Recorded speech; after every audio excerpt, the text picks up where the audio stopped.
Shalom, shalom. Selamat pagi Bapak Ibu yang terkasih yang ada di wilayah Indonesia.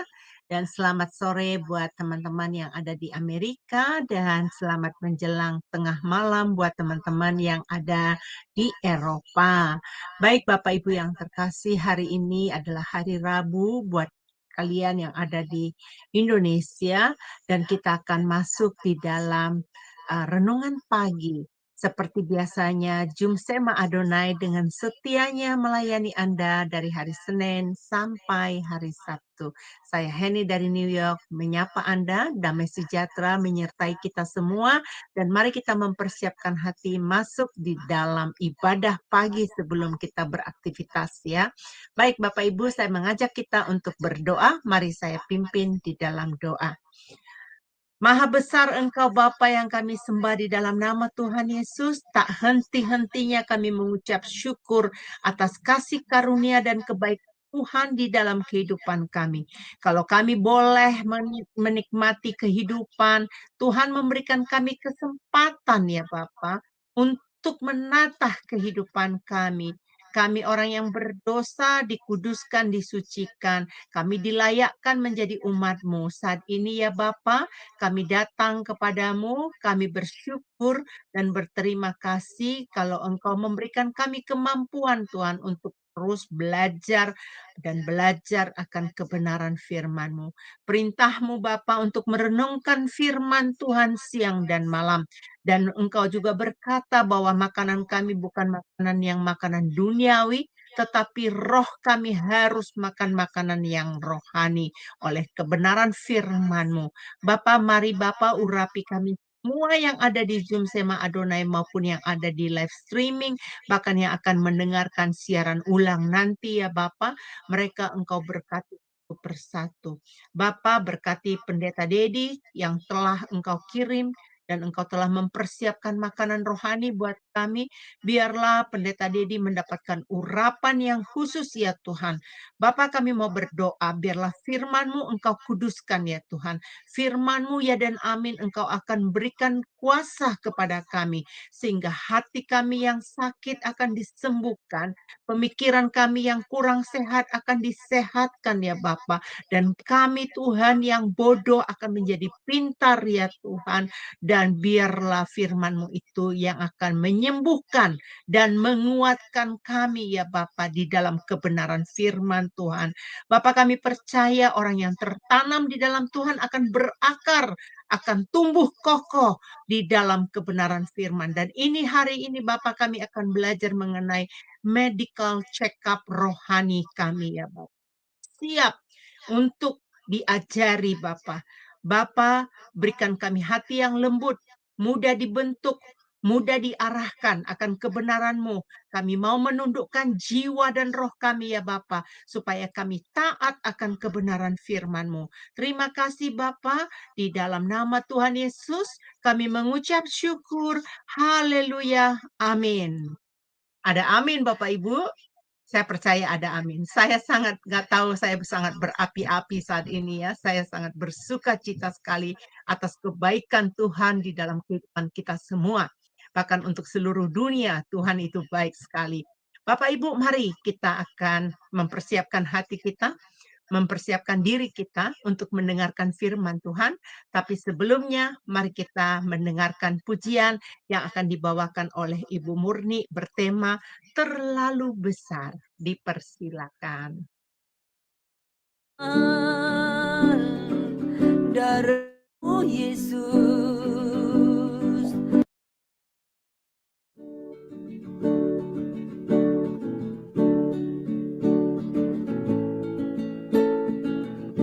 telah kulihat bukti kasih-Mu. Kau menderita gantikanku, dengan darah-Mu Kau selamatkanku. Kini ku hidup menyenangkan-Mu.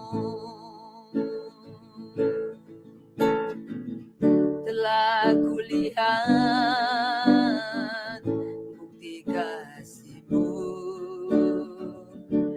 menderita, gantikanku. Dengan darahmu kau selamatkanku. Kini ku hidup menyenangkanmu. Terlalu besar kasih-Mu Bapa, pengorbanan yang kau berikan bagiku. Terlalu mahal darah-Mu Yesus, tercurah untuk menebus hidupku. Terlalu besar kasih-Mu Bapa, pengorbanan yang kau berikan bagiku.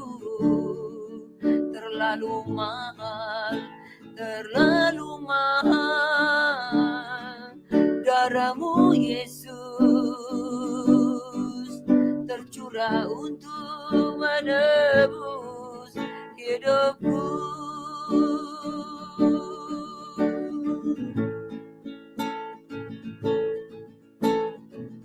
Telah kulihat bukti kasih-Mu,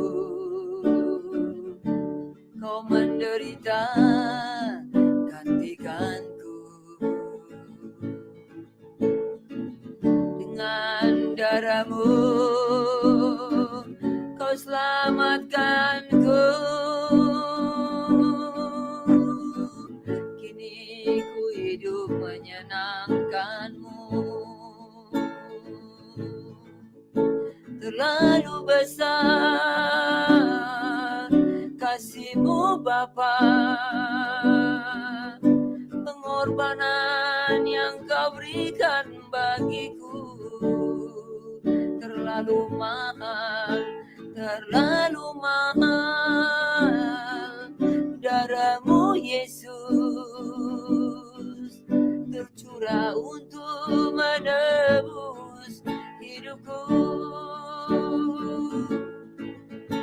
Terlalu besar kasih-Mu Bapa, pengorbanan yang kau berikan bagiku. Terlalu mahal darah-Mu Yesus, tercurah untuk menebus hidupku. Tercurah untuk menebus hidupku.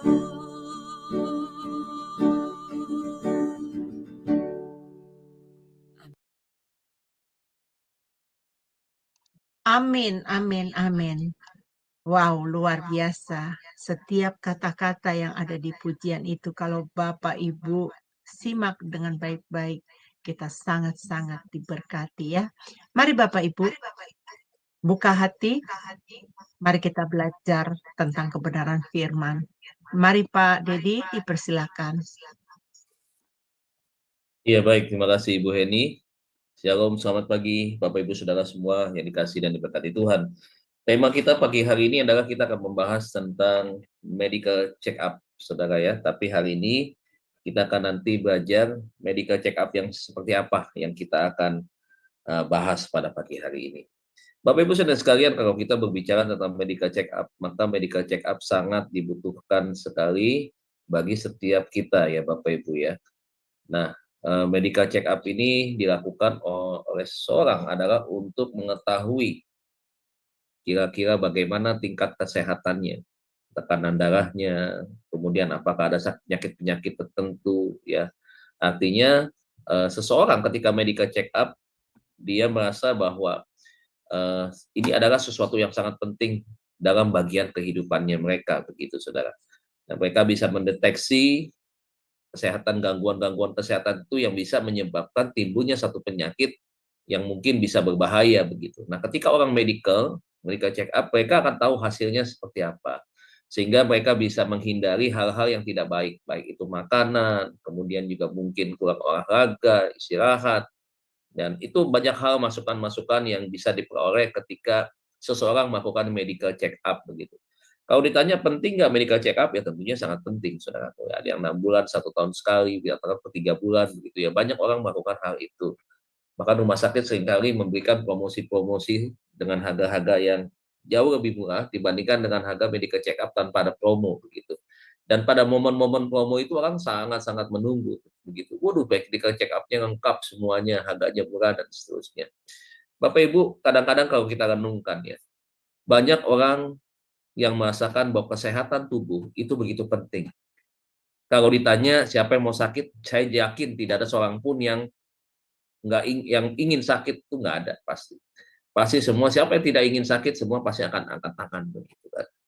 Nah, kalau saudara renungkan ya, orang merasa bahwa kesehatan tubuhnya begitu penting sehingga orang begitu berambisi, bukan berambisi, berusaha keras untuk menjaga kesehatannya.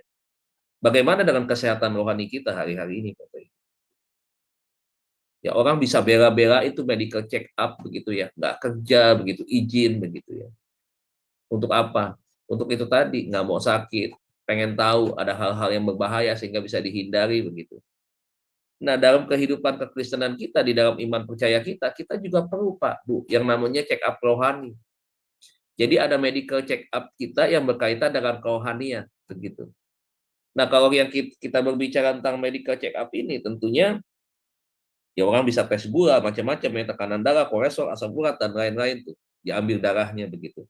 Tetapi kalau kita medical check up rohanian kita, saudara, tentunya kita juga perlu juga merenungkan nih, gitu. Di dalam iman percaya kita, apakah kita betul-betul sudah mengasihi Tuhan, begitu? Apakah betul-betul kita sudah mengasihi sesama? Apakah betul kita sudah melayani Tuhan dengan sungguh-sungguh? Apakah betul kita melayani pekerjaan Tuhan dengan maksimal, begitu? Semuanya membutuhkan perenungan-perenungan, Bapak Ibu Saudara. Pagi ini kita akan membahas tentang medical check up, bukan hanya berbicara tentang bagaimana medical check up tentang jantung yang diperiksa, paru-paru yang diperiksa, ginjal yang diperiksa, livernya seperti apa, lambungnya seperti apa, empedunya seperti apa, fungsi hatinya seperti apa. Bukan yang cuma sekedar itu. Saya mau katakan medical check up itu ya secara kesehatan itu sangat penting. Sangat silakan Bapak Ibu cek kesehatan Bapak Ibu Saudara dengan juga mengikuti gaya hidup yang baik, misalkan pola makan, pola istirahat, olahraga, dan seterusnya. Penting itu, silahkan, itu tidak salah, itu penting sekali. Tetapi jangan sampai memperhatikan hanya medical check up jasmaninya saja. Saudara dan saya diingatkan ya supaya kita juga bisa memelihara keseimbangan di dalam diri kita sendiri. Alkitab berkata bahwa tubuh kita ini bukan milik kita. Ya, artinya apa? Milik Tuhan. Ya, tempat tinggal di mana Roh Kudus ada bersama dengan kita. Dikatakan bahwa kita ini adalah bait Allah begitu. Sehingga kita pun harus menjaga di mana tubuh kita sebagai tempat tinggalnya Roh Kudus yang ada di dalam diri kita sebagai bait Allah itu. Maka check up rohani inilah salah satu yang sangat dibutuhkan di dalam perjalanan proses iman kita mengenal Tuhan secara utuh, ya secara utuh maksudnya secara full, secara lengkap begitu. Nah, Bapak Ibu Saudara kasih Tuhan, sebelum kita membahas lebih lanjut, coba kita buka hari ini pembahasan kita medical check up yang berkaitan dengan perilaku kita hari ini. Bapak Ibu ya, kalau kita belajar pastoral konseling kan kita belajar tentang perilaku. Nah, hari ini kita akan check up mengenai perilaku kita hari ini. Apakah medical check up rohani kita hari ini adalah betul nggak perilaku kita sudah seperti apa yang dikatakan oleh firman Tuhan? Kita buka kitab kita sebagai ayat pembuka pagi hari ini, Amsal 8 ayat 13 ya, Amsal 8 ayat 13.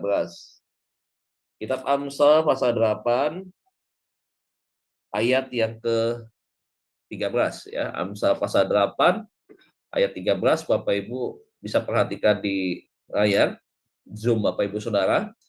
Demikian firman Tuhan ada tertulis di dalam Amsal 8 ayat 13. Ini menjadi ayat pembuka kita sekaligus ayat perenungan kita hari ini. Dikatakan takut akan Tuhan ialah membenci kejahatan. Jelas, tegas ya. Aku benci kepada kesombongan, kecongkakan, tingkah laku yang jahat, dan mulut penuh dengan tipu muslihat. Jadi saudara, salah satu ciri daripada orang yang takut akan Tuhan ialah membenci kejahatan. Takut akan Tuhan itu berarti memberikan penghormatan kepada Tuhan. Takut akan Tuhan itu berarti apa? Tunduk taat kepada apa yang Dia perintahkan. Tunduk taat kepada apa yang Dia tulis ya sebagai bagian dari apa yang harus kita kerjakan dan kita lakukan. Nah, juga demikian dengan ayat yang ke-8 ini. Jadi barang siapa yang menyebut dirinya takut akan Tuhan, yang mengatakan bahwa saya mencintai Tuhan, saya menghormati Tuhan dengan kata lain seperti itu, maka saudara lihat, ada hal yang ditulis di sini adalah sesuatu yang menjadi sebuah ukuran buat saudara dan saya. Ukurannya apa? Ukuran yang pertama adalah membenci kejahatan. Kejahatannya seperti apa dikatakan? Nah, kejahatannya adalah yang pertama adalah benci kepada kesombongan. Yang kedua adalah kecongkakan. Yang ketiga adalah tingkah laku yang jahat. Dan 4 adalah mulut yang penuh tipu muslihat. Saudara, kalau kita berbicara tentang perilaku, ini kan bagian daripada apa yang kita kerjakan setiap hari. Manusia melakukan ini semua dalam aktivitas kehidupannya. Kenapa? Karena ada interaksi. Kalau saudara lihat, ya ini kan berbicara tentang tindakan ini kan interaksi bukan pada saat tunggal, maksudnya pada diri sendiri bukan. Tetapi bagaimana perilaku ini diterapkan kepada orang lain, kan begitu. Harus ada objek yang lain begitu. Nah, kita akan lihat hari ini, kita akan belajar, saudara ya. Kita akan melihat penjelasan dari apa yang ditulis oleh kitab Amsal 8 ayat 13 ini. Baik, Bapak Ibu, Saudara dan saya, kita semua adalah orang-orang yang takut akan Tuhan. Kita adalah orang-orang yang begitu mencintai Tuhan, begitu militan sekali kita, ya, mengasihi Tuhan, taat kepada firman-Nya, kemudian taat kepada perintah dan melakukan apa yang Tuhan kehendaki di dalam kehidupan kita sebagai orang percaya. Nah, Bapak Ibu Saudara kasih Tuhan, apa yang ditulis oleh Salomo tentang hal ini? Salomo sedang menyatakan bahwa dia mengingatkan kepada saudara dan saya untuk sifat-sifat ini atau ciri-ciri ini tidak boleh ada di dalam setiap orang yang menyebut dirinya takut akan Tuhan. Firman Tuhan pagi hari ini menjadi sebuah perenungan sekaligus bahan evaluasi bagi kita semua nih, anak-anak Tuhan. Betulkah kita sudah takut akan Tuhan? Nah, kita lihat Salomo mengatakan dimulai dengan kata membenci kejahatan, saudara. Jadi membenci kejahatan itu apa? Jadi berbicara tentang kejahatan, kejahatan tidak hanya berbicara soal mencuri. Kejahatan tidak hanya berbicara tentang membunuh. Kejahatan tidak hanya berbicara tentang merampok, ya, membuat kriminal dan seterusnya. Bukan soal itu, ya, membenci kejahatan itu. Tetapi kejahatan itu juga bisa dimulai dengan sesuatu yang sangat sederhana. Ya, kejahatan itu bisa dimulai dari sesuatu yang sederhana. Contohnya apa? Contohnya adalah satu hal yang seringkali orang tidak bisa kendalikan. Satu hal orang yang tidak bisa menahannya. Apa itu? Marah, Bapak Ibu. Besok saya akan bahas di pastoral konseling, di kelas khusus pastoral konseling, yaitu tentang kemarahan, Bapak Ibu ya. Nah, satu hal yang sederhana ini adalah berbicara tentang marah. Nah, apa kata firman Tuhan tentang marah? Jelas firman Tuhan bilang supaya kita ini bisa mengendalikan amarah kita. Karena kalau saudara marah, Bapak Ibu, itu banyak sekali kerugiannya. Besok Bapak Ibu bisa belajar kerugiannya apa saja.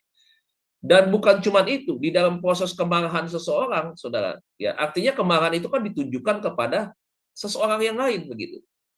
Nah, Tuhan mau supaya kita sebagai anak-anaknya ini bisa mengendalikan apa yang disebut dengan itu tadi, pengendalian diri, pengendalian emosi, supaya marahnya kita itu bukan marah yang bisa membawa kejahatan, membawa kepada seseorang masuk di dalam sebuah pelanggaran firman Tuhan. Bukan itu yang Tuhan mau. Bukan berarti kalau kita berbicara soal kemarahan kita tidak boleh marah. Oh, kita boleh. Yesus pun menunjukkan satu kemarahan, ya, ketika itu kebenaran. Kebenaran yang akhirnya diselewengkan. Tuhan marah dalam hal ini. Tetapi kemarahan Tuhan itu adalah kemarahan yang kita bisa melihat ada kemarahan yang positif. Bukan kemarahan yang negatif. Nah, orang awalnya mungkin dalam pikiran ingin marah secara positif, tetapi ternyata di dalam prakteknya akhirnya kebablasan. Yang hal positif akhirnya berubah menjadi sesuatu yang negatif. Misalnya apa? Marah yang berbentuk nasihat. Itu adalah sesuatu yang positif. Begitu. Tapi ketika marah yang positif itu diimbangi dengan perkataan-perkataan merendahkan, merecehkan begitu, itu bisa menjadi sebuah kejahatan. Kenapa? Orang akan bereaksi, orang akan menunjukkan sikap responnya. Nah, responnya seperti apa? Ya macam-macam Bapak Ibu ya. Ada orang melawan, mengkantar begitu. Ada juga orang itu diam tetapi menyimpan itu dalam bentuk dendam, membentuk sakit hati, luka hati dan seterusnya, bisa seperti itu. Dan inilah yang Tuhan sampaikan kepada kita. Kalau kemarahan itu bisa dikendalikan dengan baik, maka kemarahan yang positif itu sifatnya adalah membangun, bukan menghancurkan atau merusak, Bapak Ibu. Nah, ini yang ditulis di dalam Markus pasal 3, Mazmur 37 ayat 8. Coba kita lihat ya. Mazmur 37 ayat ke-8. Mazmur 37 ayat ke-8. Kita lihat ya. Apa yang ditulis oleh Mazmur 37? Salah satunya ya. Salah satunya dalam ayat ini ya. Apa yang harus kita kendalikan? Marah yang seperti apa gitu. Nah, Mazmur 37 ayat ke-8, demikian firman Tuhan berkata nih, berhentilah marah dan tinggalkanlah panas hati itu. Jangan marah, itu hanya membawa kepada kejahatan. Saudara dikatakan berhenti marah. Ya, dan tinggalkan panas hati itu. Saudara tahu nggak ini marah yang seperti apa? Udah marah tapi tinggalkan panas hati itu. Panas hati yang berbicara suara. Marah yang seperti apa itu? Yaitu tadi, marah yang tidak bisa mengendalikannya, saudaraku. Marah yang betul-betul bisa membawa kepada satu tindakan-tindakan. Marah yang sifatnya itu merusak. Nah, ini yang Tuhan bilang tinggalkan itu. Emosi yang berlebihan, yang memuncak, saudaraku. Ada orang ya kalau marah itu, saudaraku, yaitu dia harus menunjukkan dengan respon yang seperti misalkan memukul meja, saudaraku, membanting sesuatu, itu ya. Dia tidak peduli itu, saudaraku. Nah, Tuhan bilang jangan seperti itu. Ya, tetapi harus bisa kendalikan. Ya, Tuhan bilang marah yang kebablasan, marah yang terlalu itu tadi ya, yang terlalu tidak bisa dikendalikan, maka akan membawa orang kepada satu tindakan kejahatan. Nah, Tuhan tidak ingin ya kita ini kalah di dalam melatih kesabaran, kalah di dalam pengendalian diri. Jadi medical check up kita yang pertama hari ini berbicara tentang bagaimana membenci kejahatan dimulai dari satu hal yang sederhana, yaitu tentang pengendalian emosi. Bagaimana kita tidak mengobral amarah sedemikian rupa sehingga kemarahan kita itu merupakan kemarahan yang sifatnya itu merusak, ya, merusak. Kalau bicara soal merusak, bukan hanya merusak tentang kepada orang lain yang kita marahi, bukan, tetapi juga merusak diri kita sendiri. Jadi ini yang perlu disadari nih, ya. Nah, Bapak Ibu sekalian, gereja itu seperti sekolah. Kadang-kadang kita nih pemimpin di dalam gereja yang diberikan tugas tanggung jawab, apalagi di bawahnya kita punya tim, saudara. Kadang-kadang kita diuji dalam hal ini, masalah kemarahan. Saya berapa kali bilang ya, organisasi kelompok itu ya itu pasti sangat rawan terhadap munculnya sebuah konflik. Begitu. Ada manajemen konflik bersifat bagaimana ketika konflik itu muncul, cara meredamnya seperti apa. Bagaimana menjadi seorang manajer yang baik ketika masalah muncul, baik itu masalah internal kelompok atau maksudnya internal kelompok itu konflik horizontal maupun konflik vertikal, begitu. Bagaimana cara meredamnya? Itu di organisasi pasti diajarin, pasti ada. Makanya ada tim manajemen yang membahas tentang bagaimana itu tadi penyelesaian sebuah konflik yang terjadi muncul. Nah, itu bisa bermacam-macam konflik yang terjadi. Nah, di gereja juga sama, begitu. Di gereja bisa terjadi seperti itu. Makanya kenapa di dalam gereja penting sekali kita belajar tentang manajemen konflik. Jadi kalau kita berbicara tentang organisasi, hari ini saya menghimbau nih kepada para pemimpin-pemimpin gereja, ayo kita tidak hanya berbicara tentang hal-hal yang bersifat teologia, tetapi kita juga belajar tentang hal-hal yang bersifat kemungkinan, ya, kerawanan itu muncul, perpecahan itu muncul, masalah-masalah yang bisa terjadi di dalam setiap departemen. Nah, caranya bagaimana? Orang cuma bilang, oh iya kita harus berdamai, kita harus mengasihi. Iya, betul, itu betul. Tidak salah itu, kita harus berdamai dan mengasihi. Tetapi bagaimana caranya ketika konflik itu mulai muncul? Bagaimana mencegah konflik supaya tidak muncul? Itu kan yang harus menjadi sebuah pengetahuan dan pembelajaran yang harus diterapkan di dalam gereja. Begitu. Nah, jadi kalau saudara melihat bahwa banyak perilaku yang muncul di dalam organisasi, termasuk di dalam gereja. Jemaat punya perilaku yang berbeda-beda. Makanya kenapa kita belajar pastoral supaya kita bisa melihat, oh tipe bapak ini begini nih. Tipe bapak ini nggak boleh nih, ngomong nada tinggi sedikit, dia nggak bisa. Dia akan bereaksi. Oh, kalau Bapak ini orangnya sifatnya sabar, tetapi agak lamban kalau misalkan melakukan sebuah tugas. Ini caranya bagaimana nih? Setiap hari kita tuh belajar. Begitu. Akhirnya satu jemaat itu kita analisa. Kemudian setiap ketua-ketua bidang yang menangani mereka, kita berikan nasihat, masukan. Nih kamu kalau ketemu Bapak ini ya, kamu caranya harus begini, begini, begini. Nah kita jadi pengamat ya, akhirnya, saudara. Memang repotnya akhirnya kalau orang sudah masuk ke seorang pemimpin, dia punya gereja besar, nah itu ya agak susah. Tapi kalau masih gereja kecil, saudara, gembala bisa turun sendiri untuk menangani timnya ini, supaya itu tadi ada edukasi-edukasi yang diberikan, masukan-masukan diberikan bagaimana caranya. Ketika ini orang ini punya perilakunya seperti ini, cara menyampaikannya seperti apa begitu. Jadi begitu banyak karakter-karakter yang ada di dalam gereja, nah itu sangat berpotensi dan sangat rawan untuk memicu sebuah konflik. Begitu. Orang Jawa ketemu orang Batak bisa muncul konflik. Dari mana? Orang Jawa ngomongnya halus. Begitu. Buat orang Batak ngomong ngebentak-bentak begitu ya, ngomongin dengan nada tinggi begitu, itu bukan marah-marah. Beda. Tetapi buat orang Jawa mungkin, wah ini sesuatu hal yang nggak bisa dia terima begitu. Kok ngomong pakai begitu, bentak-bentak? Dia pikir saya tuli kah? Begitu dia pikir saya ini nggak ngerti begitu. Dia pikir dia saya bodoh, bisa terjadi konflik begitu. Nah ini yang bisa menyebabkan itu tadi ya, di dalam sebuah organisasi muncul konflik-konflik yang dimulai daripada kemarahan ya. Nah itu yang pertama. Jadi kejahatan itu, membenci kejahatan dimulai dari satu yang sederhana. Salah satu contohnya adalah marah. Nah Bapak Ibu Saudara dan saya hari ini, kita perlu dijelaskan supaya kita bisa mengendalikan amarah kita. Dikatakan berhentilah panas hati. Begitu. Maksudnya apa saudaraku? Itu tadi emosi yang meluap-luap, meledak-ledak gitu. Kalau marah akhirnya tidak ada pengendalian diri, banting meja, tunjuk-tunjuk orang begitu. Nah contohnya seperti itu. Tuhan bilang, kendalikan. Boleh marah, tegur, boleh sampaikan masukan, boleh begitu, tetapi sesuatu yang positif. Nah, Tuhan nggak larang yang seperti itu. Yang sifatnya membangun, membuka orang untuk jadi mengerti begitu. Jadi kemarahan itu bukan sesuatu yang negatif ya Bapak Ibu ya. Jangan berpikir orang marah itu, wah ini negatif. Orang marah itu negatif. Tidak, marah itu positif. Kalau itu negatif, berarti Tuhan Yesus salah dong. Ketika dia membalikan meja-meja penukar uang di sana. Karena rumah Tuhan dijadikan sarang penyamun, dijadikan bisnis rumah Tuhan di sana. Cari kepentingan buat mereka. Orang bawa lembu sapi datang sampai tempat-tempat jauh. Oh kakinya cacat nih, nggak boleh nih. Nggak boleh jadi korban. Beli aja sama kita. Beli sama kita harga 7 juta kalau rupiah misalkan. Dimasukkan jadi 10 juta misalkan. Ada keuntungan. Keuntungan buat keuntungan pribadi mereka. Itu kejahatan. Seperti itu. Tukar-tukar uang dengan nilai yang tidak standar misalkan ya. Kalau misalkan terus sekarang kan ada nilainya ditambahkan lagi. Wah ada alasan ini itu. Itu kejahatan. Dan itu dilakukan di rumah Tuhan. Kalau kita kembali kepada sekarang konteks itu, Tuhan Yesus marah. Sekarang hal ini juga sama, gereja juga banyak yang melakukan seperti itu.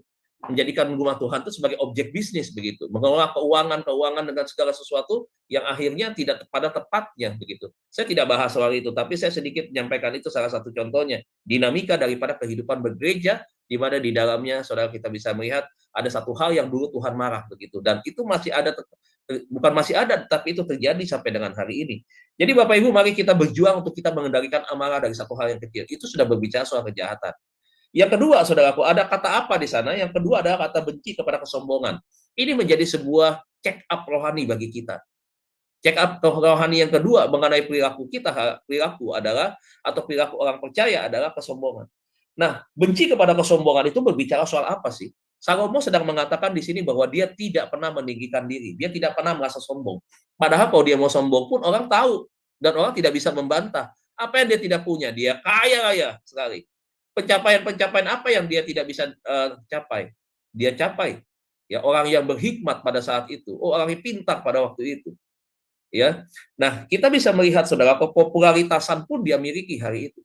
Tetapi dia mengajarkan kepada kita, jangan sombong.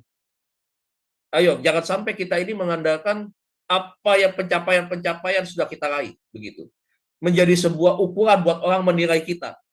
Nah, nggak boleh seperti itu. Ya, tinggalkan itu, ya, tidak boleh. Nah, Salomo mengatakan bahwa meninggikan diri itu adalah langkah awal kejatuhan daripada seseorang. Meninggikan diri. Pokoknya nih dalam dunia kesibukan apapun kita, aktivitas kita apapun, ketika sudah mulai seseorang meninggikan diri, itu adalah langkah awal orang akan terjun bebas. Jadi hati-hati ketika sudah bilang, ini kan gua kan begini, ini kan karena gua begini, ya kan karena gua berusaha seperti ini. Maju ya sih sekarang gerejanya. Iya, karena saya kan melakukan hal seperti ini. Jangan keluar dari perkataan kita seperti itu. Kalaupun orang melihat itu sebagai sebuah bentuk apresiasi, karena memang banyak orang memberikan apresiasi kepada seseorang atas pencapaian-pencapaian prestasi yang menurut mereka ini adalah pencapaian-pencapaian yang memang harus mendapatkan pujian. Tapi ingat Bapak Ibu, jangan pernah lupa diri Bapak Ibu Saudara dan saya dengan arti sebuah pujian. Di dalam dunia pelayanan apalagi, yang kita tinggikan itu adalah Tuhan. Kalau kita mampu mengerjakan itu, berarti Roh Kudus sedang mempercayakan kepada kita satu pelayanan yang besar. Dan Roh Kudus itu menyertai kita, memberikan hasil-hasil pencapaian-pencapaian yang terbaik. Seharusnya kita mengajak orang untuk bersyukur. Bukan merasakan bahwa iya, ini kan karena saya begini, karena saya begini, berbicara tentang saya dan saya. Saudara tolong cek setiap pembicara-pembicara yang ada di mimbar. Ketika dia berdiri di mimbar, apa yang sedang dia sampaikan? Dia berbicara tentang dia kah? Atau dia berbicara tentang fokus kita ketika penyampaian firman, itu adalah Yesus yang harus menjadi fokus penyampaian. Menjadi pusat titik penyampaian kebenaran firman, itu adalah Yesus. Bukan kita. Kalau kita bersaksi karena Tuhan menolong misalkan, dan mengajak orang lain, ayo miliki Yesus, ayo kita belajar kepada Tuhan yang menjadi sumber teladan, ayo kita menyerahkan hidup kita sepenuhnya kepada Tuhan, maka pengalaman kesaksian saya bisa membangun orang bahwa ini semua karena kebaikan Tuhan, itu boleh, itu benar. Tapi kalau seakan-akan karena kita begini, iya saya begini begitu, saya berjuang keras, saya lakukan itu, dan lupa bahwa itu karena Tuhan, dan kita tidak menyampaikan itu karena itu adalah bagaimana campur tangan Tuhan bagi kita, kita salah Bapak Ibu. Makanya tolong amati itu pembicara-pembicara yang ada di mimbar, begitu, supaya saudara itu akhirnya fokus firman-nya tidak dapat, akhirnya yang saudara dengar dia. Makanya kenapa muncul jemaat mengidolakan pendeta? Karena berbicara soal itu lupa dia daripada konteks yang sebenarnya. Bahwa kita datang bergereja, yang kita dengar adalah Yesus. Bukan yang kita dengar adalah pembicara si A, pembicara si B, pembicara si C. Akhirnya kelompok A, senang banget memfavoritkan pendeta ini. Kalau pendeta ini datang, rame dah tuh. Begitu. Ini bagian juga daripada check up rohani saudara. Saudara hari ini mengidolakan manusia atau mengidolakan Yesus? Mengidolakan Yesus harus seperti apa? Renungan lagi. Nah, ini harus adalah bagian daripada kita belajar tentang hal itu. Jadi saudara, kalau kita berbicara tentang kebenci kesombongan, maka mulai hari ini segala apapun keberhasilan kita, baik pencapaian-pencapaian prestasi sekuler maupun pencapaian-pencapaian rohani kita, tidak perlu ada yang menjadi sebuah alat untuk kita sombongkan. Tidak perlu ada sesuatu yang kita banggakan. Kalau kita bersaksi semua itu karena Tuhan, itu betul. Tapi kalau kita membanggakan diri, menampilkan pencapaian-pencapaian kita, prestasi-prestasi tertentu, seakan-akan dengan prestasi itu orang lain mah nggak bisa seperti saya, begitu. Ini langkah awal orang bisa terjun bebas ke bawah. Jadi saudara hati-hati. Terjun bebas itu kecepatannya cepat tuh. Ya, orang lompat dari tempat yang tinggi ke bawah, atau benda kita jatuh ke tempat tinggi, itu jatuhnya cepat. Begitu. Jadi orang yang ketika menyombongkan dirinya sendiri, dia langkah awal untuk terjun bebas, maka kejatuhan orang itu akan semakin cepat. Jadi hati-hati dengan hal ini. Belajar supaya kita tidak sombong. Belajar untuk kita rendah hati, saudaraku. Ya, Alkitab berulang-ulang kali mengatakan kepada saudara dan saya supaya kita menjadi pribadi yang rendah hati. Yang ketiga, saudara katakan benci kepada kecongkakan. Apa bedanya kecongkakan dengan kesombongan? Saudara, beda kecongkakan dengan kesombongan ini adalah orang yang congkak, dia selain menyombongkan dirinya sendiri, dia tuh suka merendahkan orang lain.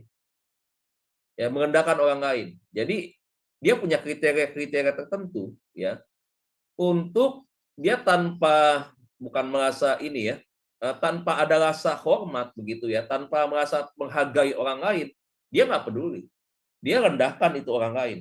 Dia merasa, orang lain ini nggak layak dengan dia. Orang lain ini nggak level dengan saya. Orang ini nih karena begini-begini, nggak masuk di dalam hitungan pertemanan dengan saya begitu. Latar belakang pendidikan lebih rendah, ini nggak boleh berteman dengan saya. No. Kalau mau dibilang Yesus itu gelarnya apa itu? Lebih daripada profesor itu. Tuhan Yesus sangat pandai sekali ketika dia mengambil rupa sebagai manusia. Dia sangat berhikmat. Makanya orang-orang Farisi, ahli-ahli Taurat, iri dengan dia. Yesus itu mengajar, pengajarannya sangat luar biasa. Orang sampai terkagum-kagum. Begitu dia mengajar, orang beribuan orang berbondong-bondong mengikuti dia. Sangat-sangat ditunggu. Begitu Yesus keluar nih untuk melayani, orang ngikutin. Begitu. Kan Alkitab catat itu. Sementara mana tuh ahli Taurat yang katanya beragama paling dekat dengan Tuhan? Kagak ada pengikutnya, begitu. Wah, Tuhan Yesus itu pintar, hebat, sangat pintar. Tetapi apakah dia sombongkan diri dia? Dia merendahkan orang-orang lain? Tidak. Begitu. Nah, kita harus belajar seperti itu. Ya, jangan menjadi orang yang congkak, udah sombong tentang pencapaian pribadi, merendahkan orang pula, begitu. Nah, ini belajar. Saya sedang check up juga nih, sedang check up. Ada nggak orang yang saya rendahkan hari ini karena saya merasa S3, sehingga orang lain yang tidak belajar S3 itu lebih rendah daripada saya? Saya seorang gembala, yang bukan gembala berarti lebih rendah dari saya. Saya sedang evaluasi juga, sedang check up juga nih, begitu. Karena bisa kebablasan, begitu.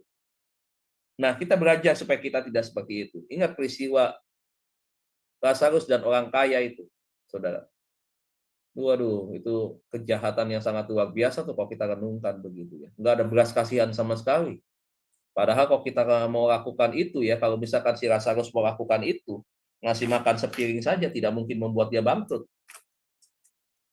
Tapi lihat sampai begitu kelaparan ya Lazarus, sampai dia memunguti remah-remah, serbuk-serbuk ya, pecahan-pecahan bekas makanan itu, nggak tahu dia makan apa, makan kerupuk kali ya. Nggak ada pecahan-pecahannya. Pecahannya sampai dikumpulin begitu sampai untuk dia makan, saudara. Lihat dia nggak ada belas kasihannya. Dia hidup di dalam kelimpahan, tetapi karena yang datang pengemis, waduh, nggak memandang ya begitu ya. Dan saya bersyukur tuh di TikTok banyak sekali tuh. Saya nggak mau lihat, saya nggak tahu dah alasan dia mau cari popularitas kayak apa kayak begitu ya. Tetapi kalau saya lihat hari ini orang begitu banyak yang punya belas kasihan, prihatin kepada mereka yang membutuhkan begitu. Dan saya pikir ini satu hal yang baik ya. Kita lihat perbuatannya lah, motivasi dia mau seperti apa, kayak hanya dia Tuhan yang tahu. Penghakiman bukan bagian milik kita. Tapi kita melihat hal yang positifnya. Mari kita melihat segala sesuatu mengukur dengan pikiran yang positif, mindset. Latih itu dengan sesuatu yang positif. Jangan sesuatu yang negatif, rusak kita nantinya. Nah, waktu saya lihat mereka begitu baik, saudara, waduh, saya bersyukur ya. Dan saya berharap juga bukan individu yang melakukan itu, tapi juga organisasi seperti gereja banyak yang berbuat baik lah begitu. Ya banyak melakukan upaya-upaya untuk menolong mereka dalam kesusahan, memikirkan mereka bagaimana caranya, tidak melatih mereka sebagai peminta-minta, tetapi bagaimana memaksimalkan kemampuan mereka diberikan skill, pelatihan, diberikan modal begitu ya, seperti UMKM dan seterusnya. Harusnya gereja yang kaya raya seperti itu, memaksimalkan potensi yang ada begitu. Nah, kita lihat Bapak Ibu ya, akhirnya apa yang terjadi dengan Lazarus dan orang kaya itu? Nah, itulah upah yang dia perbuat, menyesalnya di kemudian hari. Tidak ada waktu untuk balik. Tuhan bilang, oke, saya berikan kamu kehidupan yang kedua kali ya. Kamu kembali ke dunia, ubah tuh perilakumu. Kau harus banyak melakukan kebaikan kepada orang yang membutuhkan. Kasih mereka makan dan seterusnya. Nggak ada. Kesempatan kedua kali nggak ada. Kesempatan satu kali itu harus dimaksimalkan kalau kita belajar tentang Lazarus orang kaya dan yang ada di pangkuan Abraham itu pas 16. Supaya betul-betul kesempatan hidup yang ada kita maksimalkan dengan baik. Seperti maunya Tuhan, bukan seperti maunya kita. Ngejalanin itu, betul-betul. Lakukan itu. Walaupun nggak usah lihat orang, nggak usah lihat begitu. Orang lain memulai, kita ikut-ikutan begitu. Jangan. Apalagi ketika kita membangun sebuah pelayanan, kasih begitu kepada sesama. Ya nggak usah ikut orang, nggak usah tunggu orang. Kita aja bergerak duluan begitu. Apalagi semasa-masa. Zaman sekarang nggak usah masa-masa Bapak Ibu ya. Kita melakukan pelayanan, misalkan kita mau pergi ke tempat pemulung. Kemudian kita di grup tuh biasanya tuh, saya beberapa grup kan banyak tuh. Ayo besok kita Sabtu depan akan melakukan pelayanan ke lapak pemulung. Bapak Ibu yang berminat untuk melakukan pelayanan kasih, kita akan membagikan, waduh, 500 nasi kotak yang tergerak, tulis. Si Z, tulis 100.000. Si B, 100.000. Berurutan ke bawah tuh. Anggota misalkan 300 begitu, yang kasih cuma 95. Nggak usah dipaksa ya, nggak usah ngasih, nggak usah. Ada 95, ya udah 95 orang yang nabung itu, beli ini nasi box itu jalan. Nggak usah, kalau saya nggak suka-suka maksa-maksa Bapak Ibu. Ayo dong Jeng, kasih dong Jeng, yuk kan udah diberkati. Sekarang kan mobil udah ganti, sekarang kan rumah kontrakan udah bangun lagi. Sekarang kan anak-anak udah di luar negeri sekolahnya. Yuk kan sekarang hidup nyaman, ayo dong. Nggak usah dipaksa Bapak Ibu, nggak usah dipaksa. Saya alergi model-model begitu. Dia sudah tahu kebenaran, sudah ada di grup Kristen nih. Ya, nggak usah harus ikut-ikutan. Begitu. Atau nggak usah tulis duit di situ berapa, nggak usah. Pokoknya tinggal kirim aja kepada siapa yang pegang, transfer, buktinya kirim begitu. Tinggal tulis nama, begitu. Yang udah nabung tuh, uangnya nggak usah tulis.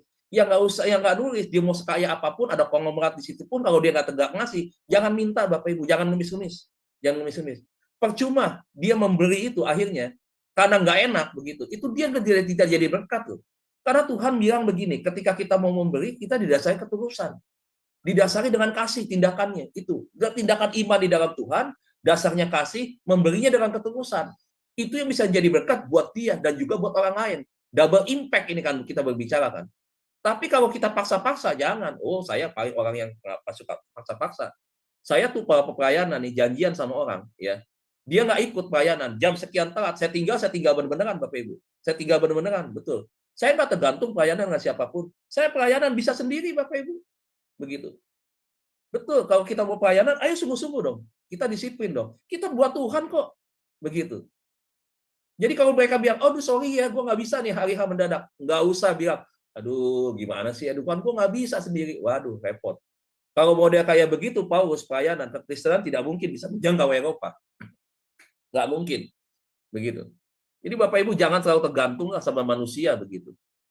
Jadi kita belajar aja, jalan aja sendiri begitu. Belajar, mereka yang peduli, ayo kita sama-sama. Yang nggak peduli, biarin aja, nggak usah paksa-paksa. Begitu ya. Jadi Bapak Ibu kita belajar bahwa kecongkakan itu yang kedua. Yang ketiga, yang harus kita evaluasi. Ini berkaitan dengan perilaku ya, bukan berkaitan dengan check up itu kan banyak. Bagaimana bukti cinta kasih kita kepada Tuhan, bukan itu yang kita bahas. Tetapi kita bahas ini berkaitan perilaku. Hal-hal sehari-hari yang kita kerjakan dalam diri seseorang kepada orang lain. Nah, ini yang kita bahas pagi hari ini check up-nya. Betul nggak hari ini kita bukan orang yang congkak hari ini? Di grup ini sih nggak ada. Saya yakin yang nonton juga nggak ada. Begitu, yang congkak nggak ada. Semua baik-baik pasti. Yang cari Tuhan lewat YouTube sama Adona itu pasti orang yang hidupnya benar-benar hidupnya berkenan di hadapan Tuhan, hidupnya baik. Yang di Zoom ini apalagi, saya tahu lah kualitas Bapak Ibu. Orang-orang yang saya tahu kok, saya hitung selalu yang hadir. Kurang lebih 20, paling juga. Hari ini aja 30 nih, dahsyat nih, luar biasa. Dari kemarin-kemarin kalau saya renungan pagi, 19, 20, 21, begitu. Puji Tuhan hari ini dahsyat luar biasa nih, 30 nih. Tapi ini adalah pribadi-pribadi yang memang miripan sama Tuhan. Yang betul-betul sama Tuhan itu begitu kuat mengasihi Tuhan ya. Saya percaya itu. Jadi firman Tuhan ini adalah bagian untuk mereka yang hari ini di luar. Di luar di mana? Ya, mereka yang belum betul-betul artinya ya, sungguh-sungguh hidup di dalam keteladanan Tuhan, hidup di dalam pengembangan iman yang maksimal begitu. Nah, saya berharap bahwa YouTube ini kan akan direkam, tetapi buat mereka yang mungkin belum sungguh-sungguh di hadapan Tuhan, masih 50%, 60% ya, melayani Tuhan, ikut Tuhan begitu. Saya yakin 60% akan naik kapasitas menjadi 100% begitu ketika mereka menonton pengajaran atau renungan pagi hari ini. Karena bagaimanapun juga Bapak Ibu kita harus check up kesehatan rutin, check up rohani pun harus rutin. Ya, jadi yang ketiga adalah benci pada kecongkakan. Yang keempat, tingkah laku yang jahat. Tingkah laku yang jahat ini berbicara tentang apa sih? Berbicara tentang kelakuan-kelakuan yang hari ini harus kita bereskan. Alkitab berkata pertobatan harus meninggalkan perbuatan-perbuatan. Manusia yang lama itu harus kelakuan-kelakuannya harus dibuang, ditinggalkan. Jangan muncul lagi di dalam kehidupan kita sebagai manusia baru. Ya artinya apa? Ketika kita sudah diproses menjadi manusia baru, nah itu tadi, tingkah laku yang jahat, hal-hal yang tidak baik itu ditinggalkan. Cara ngomong kita kepada pasangan kita harus berubah. Cara kita ya mendidik anak kita juga harus berubah. Cara kita mengajar kepada orang lain juga kita harus berubah. Mengajar di dalam hal apa? Mengajarkan di dalam etika, etiket, nilai moral di dalam masyarakat itu harus berubah begitu. Nah, ini yang harus menjadi sebuah perhatian. Kebiasaan-kebiasaan yang jelek harus ditinggalkan.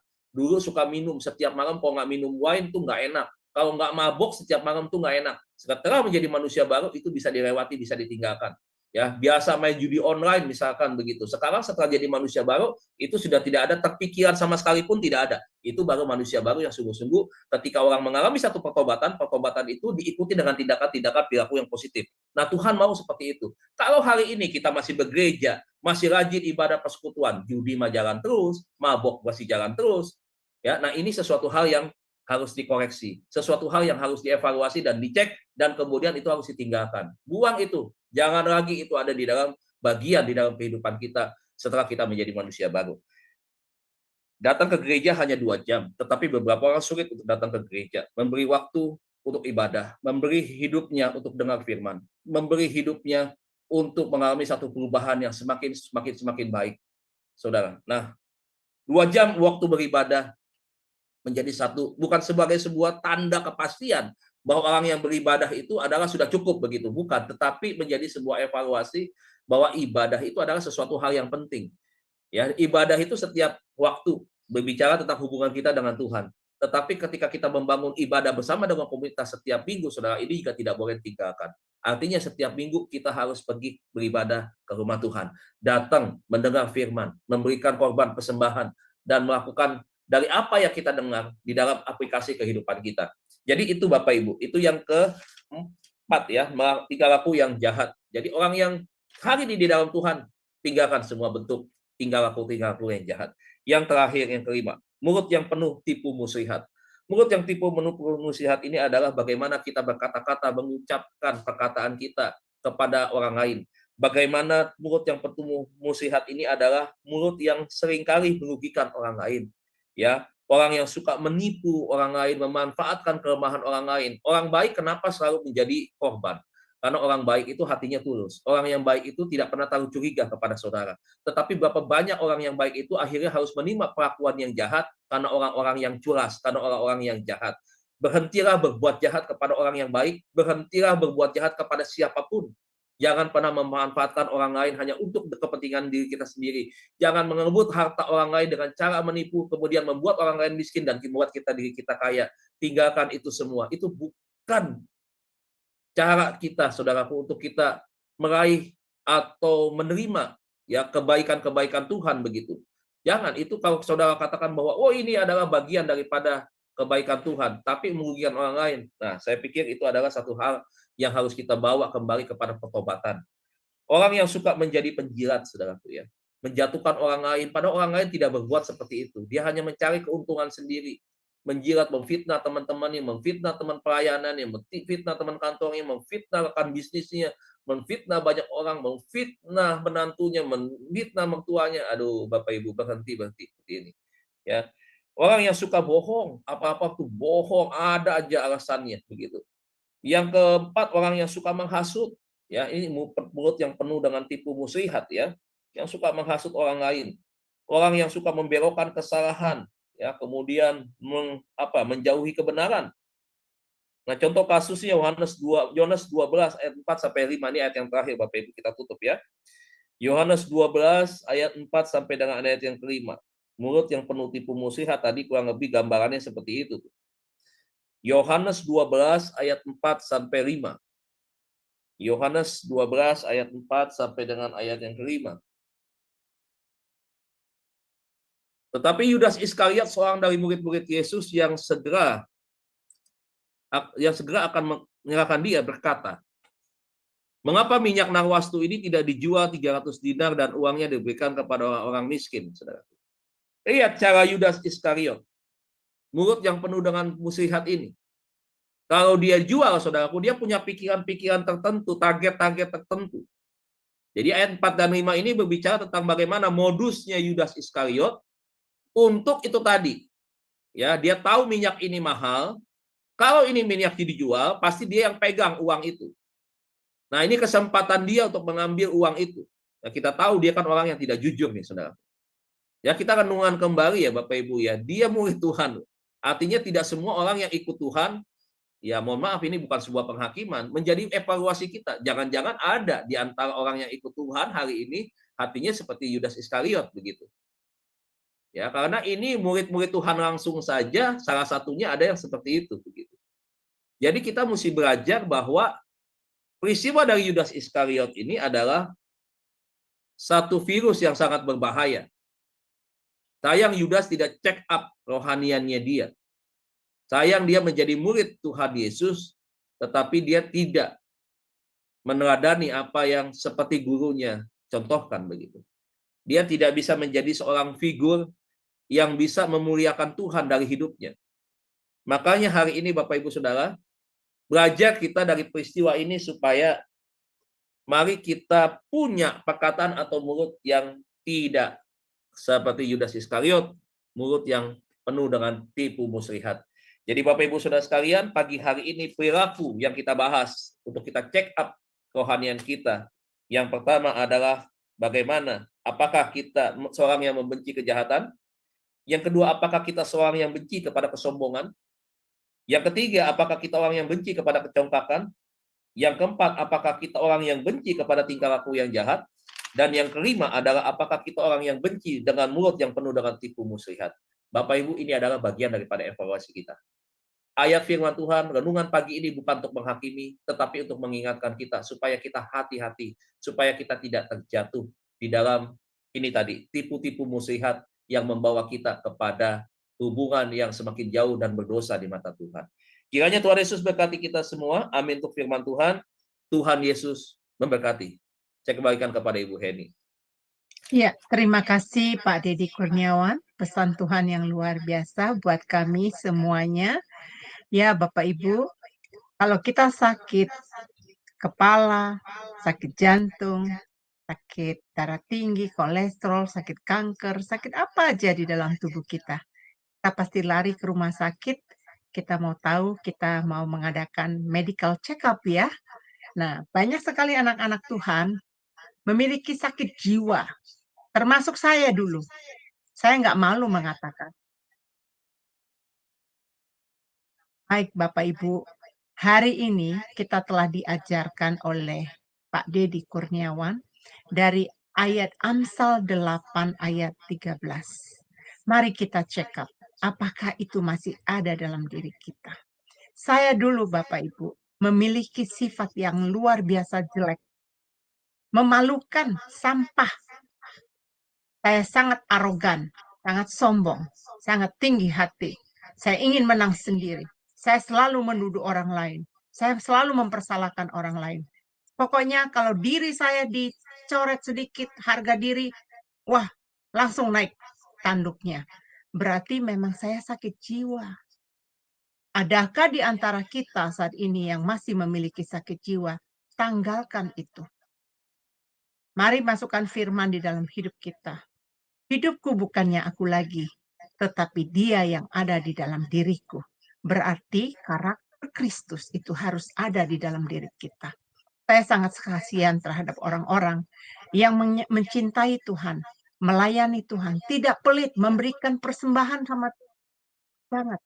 Tetapi kalau kita masih melakukan kejahatan yang apa yang dikatakan oleh Pak Pendeta Didi tadi, jangan sampai. Mari kita memulihkan jiwa kita supaya kita jangan sakit jiwa. Orang sakit jiwa itu bukan karena telanjang, keluar nari-nari, bukan. Tetapi tadi Pak Dedi sudah menjelaskan, jangan ada kategori itu di dalam hidup kita. Bapak Ibu pasti diberkati ya. Jangan ada yang tersinggung.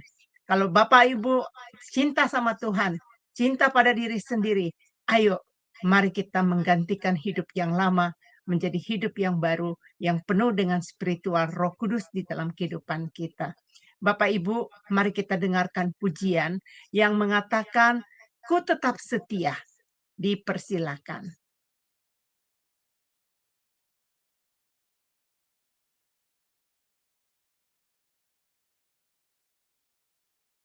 Ya, Pak Frans, laguku tetap setia. Seperti wanita mengurapimu, menangis di bawah kakimu.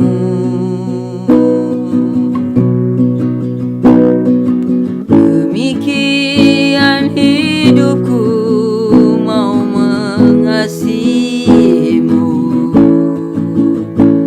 Yesus, Engkau baik bagiku.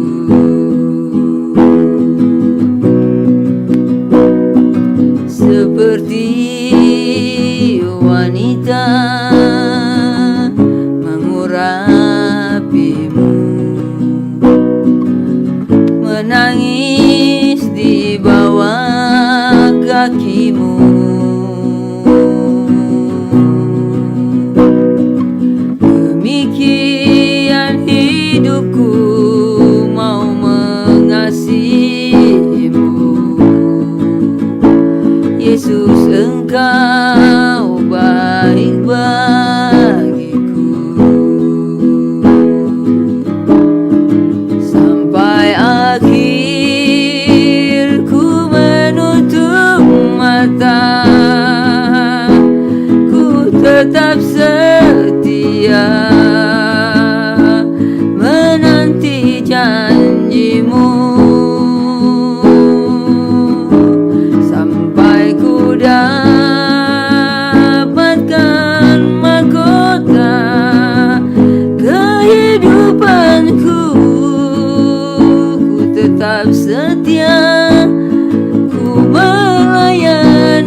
menutup mata, ku tetap setia menanti janjimu sampai ku dapatkan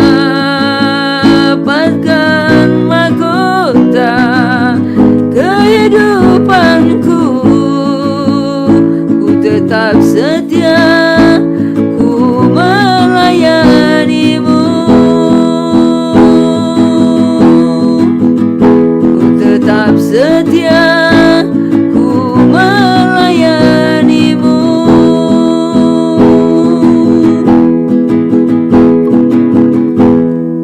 Murni pujian yang sangat-sangat memberkati kita ya Bapak Ibu. Kenapa kita perlu setia sampai akhir hidup kita? Sebab ada mahkota yang menantikan. Apakah Bapak Ibu mau mendapatkan mahkota dari Tuhan? Pasti mau. Makanya oleh sebab itu, tahanlah menderita di dalam kebenaran firman Tuhan. Pak Dedi tadi sudah menyampaikan, orang yang gampang marah ya, itu akan membawa dia kepada kejahatan. Dulu saya tidak bisa mengalahkan marah saya.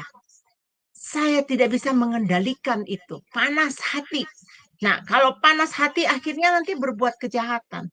Sampai saya kapok, Bapak Ibu. Saya berteriak kepada dokter di atas skala dokter. Saya katakan, Tuhan, Engkau dokter di atas skala dokter. Sekarang saya sedang berobat di rumah sakit, saya bilang waktu saat itu. Saya ingin Tuhan, Engkau mengobati saya sehingga sakit jiwa saya ini bisa hilang, bisa musnah. Saya digantikan kembali menjadi sembuh. Bapak Ibu, jangan malu menyatakan kalau masih ada kemarahan, kebencian, berasumsi salah ya, menilai orang kadang-kadang itu tandanya bahwa kita ada. Ayo Bapak Ibu, berteriak kepada Tuhan. Minta tolong kepada Tuhan supaya di masih sisa hidup kita betul-betul disempurnakan. Karakter Kristus kehidupan kita. Saya pasti katakan amin ya. Bapak Ibu walaupun di mute pasti ada di dalam kehidupan Ibu yang mengatakan amin. Bapak Ibu mari kita berdoa. Saya akan nutup acara ini dan kemudian nanti saya minta Pak Dedi untuk memimpin kita memberikan doa berkat ya. Mari kita berdoa.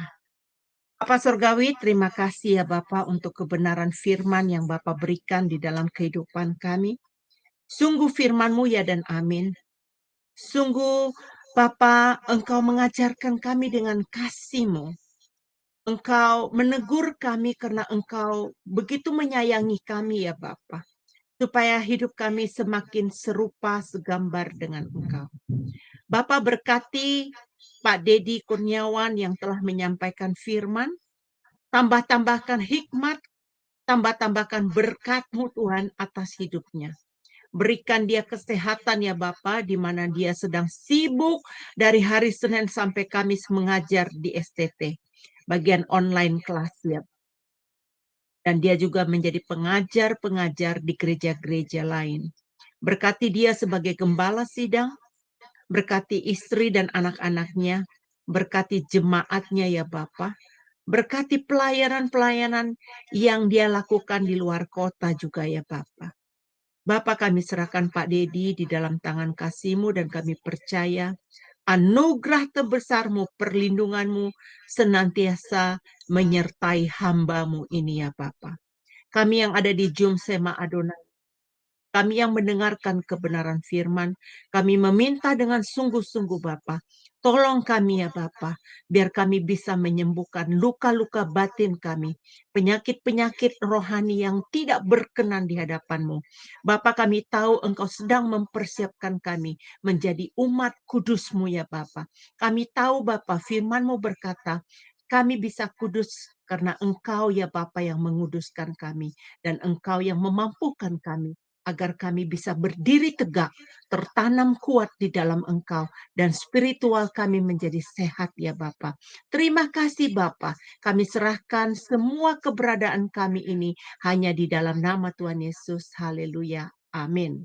Bapak Ibu, saya akan mengumumkan doa syafaat yang kami lakukan di Sema Adonai setiap hari Senin dan hari Sabtu. Apapun permohonan Bapak Ibu, jangan malu-malu, jangan sungkan-sungkan, beritahukan kepada kami ya.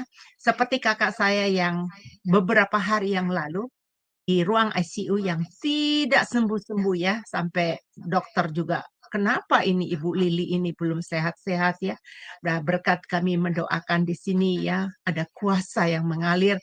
Kakak saya sudah sadar, tetapi dalam kondisi yang masih keadaan lemah saat ini, karena dia keracunan di dalam darahnya, gulanya 700. Itu kalau bukan kemurahan Tuhan, kakak saya sudah lewat.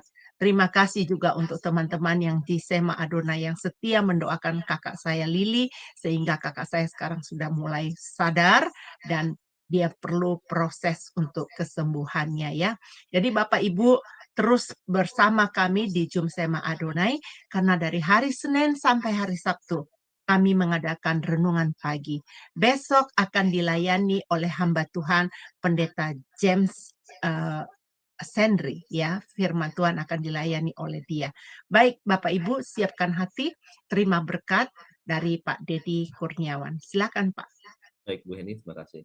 Mari kita berdoa. Bapak, terima kasih Tuhan, kami mau belajar pagi hari ini untuk kami senantiasa untuk melakukan medical check up, baik jasmani kami maupun rohani kami, supaya kami menjadi manusia yang sehat, baik secara fisik maupun secara rohani. Terima kasih Bapak. Bapak Ibu saudara sekalian, hari ini Tuhan akan menyertai setiap aktivitas yang kita kerjakan. Karena Tuhan akan menolong kita semua, menghindari kita dari segala hal-hal yang tidak baik, dan Tuhan akan menjaga melindungi kita dari segala kuasa-kuasa kegelapan yang berusaha untuk menjatuhkan dan menghancurkan apapun yang kita kerjakan sepanjang hari ini. Oleh sebab itu, kekasih Tuhan, terima berkat Allah Bapa kita di surga, cinta kasih daripada Tuhan kita Yesus Kristus, perlindungan penyertaan Allah Roh Kudus akan terus menyertai kita sepanjang hari ini, sampai Tuhan Yesus datang di awan-awan permai. Maranatha, Tuhan Yesus memberkati kita semua. Haleluya. Amin. Amin, amin Bapak Ibu, terima kasih. Sampai ketemu besok. Tuhan Yesus memberkati.